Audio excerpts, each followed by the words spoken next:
It's been called the Henry Ford of heart surgery. Fred DeSam Lazaro reports from India. It's part of his ongoing series, Agents for Change.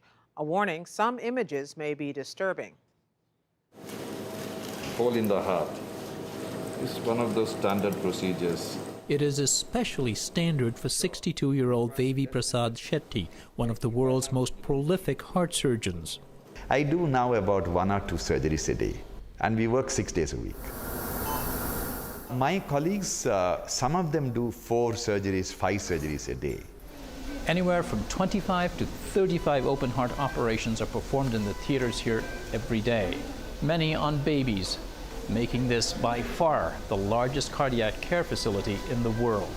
It's part of a fast-growing for-profit chain called Narayana Health, offering top-notch surgery like this complex valve replacement at rock-bottom costs. This patient would have paid us about $2,500 to $3,000. But in the US, an operation of this nature would cost, I guess, anything from $70,000, $100,000. Dr. Shetty founded Narayana Health 15 years ago. It serves wealthy patients and some medical tourists, but he says the goal is to bring the latest advances in cardiac surgery to the poor. It's pointless we talking about huge developments in cardiac surgery or a brain operation or a complex cancer surgery if a common man cannot afford it. If a solution is not affordable, it is not a solution. In other words, making it affordable is as critical as the surgery itself. I see 70, 100 patients a day. A typical patient of mine is a little kid on a mother's lap. He has a leakage in the valve of his heart. He needs an operation. The surgery carries risks, Shetty warned. Sir, he is my only child. That's all I want to say. I will do everything possible. God will make it all right. Don't worry. It's a scene repeated several times a day, Shetty says, and the tears, the anguish, are not always just about whether the surgery will be successful. I tell the mother that the baby requires a heart operation. And she has only one question: how much it is going to cost? And I tell her that it is going to cost 80,000 rupees, which she doesn't have. And that is a price tag on the kid's life. She comes up with 80,000 rupees, she can have the baby. If she doesn't have 80,000 rupees, she's going to lose the kid. That's about $1,300, a lot of money in India where hundreds of millions earn $2 a day or less, a country where 80% of all medical bills are paid out of pocket. A few patients receive care from a charitable trust Narayana set up, but Shetty says most have scrounged together the resources before coming here. They virtually sell everything what they have and come for treatment. Half the country's population borrow money or sell assets to pay the medical bills. The parents of 5-month-old Manoj borrowed about 3 times their monthly income as rural farm laborers just to figure out why the child wasn't thriving. He was not taking his milk properly. He had fevers and cough, so we took him to see the doctor. They told us he needed surgery. That meant a day-long train journey to this hospital, but once here, another Narayana benefit kicked in, an insurance program developed with farmers' groups and state governments in South India. The insurance policy covers only major medical costs like surgery, but the premium of just 10 US cents a month makes it widely affordable, says Narayana's CEO, Dr. Ashutosh Raghuvanshi.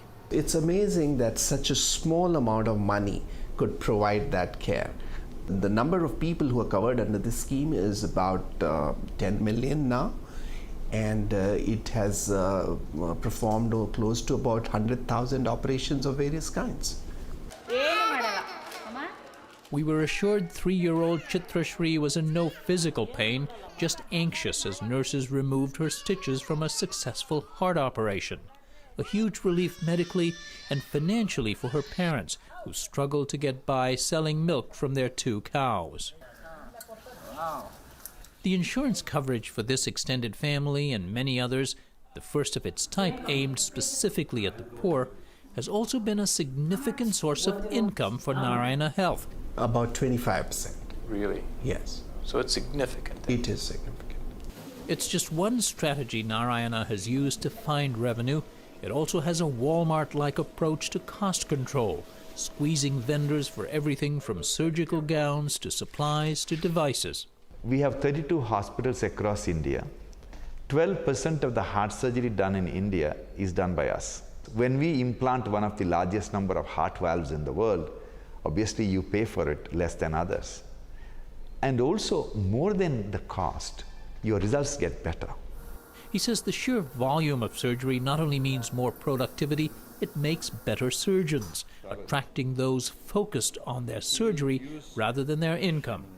They're paid well by Indian standards, but far less than they could earn elsewhere, especially in the West.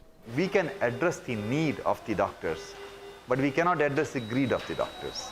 And I am pleased to say that our attrition rate among the doctors is virtually 0%.